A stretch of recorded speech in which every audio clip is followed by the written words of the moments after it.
देशाच्या 80व्या स्वातंत्र्य दिनानिमित्त झी 24 तासच्या कार्यालयात ध्वजारोहण करण्यात आलं। झी समूहाचे प्रमुख व्यवस्थापकीय अधिकारी श्रीराम कुंभारे यांच्या हस्ते ध्वजारोहण करण्यात आलेले आहे आणि यावेळी झी समूहाचे कर्मचारी देखील उपस्थित होते।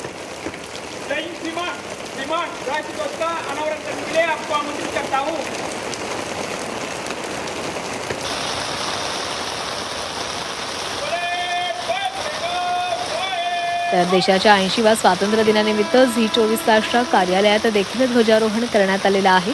झी समूहाचे प्रमुख व्यवस्थापकीय अधिकारी श्रीराम कुंभारे यांच्या हस्ते हे ध्वजारोहण करण्यात आलं आणि झी समूहाचे इतरही कर्मचारी या ध्वजारोहण सोहळ्याला उपस्थित होते।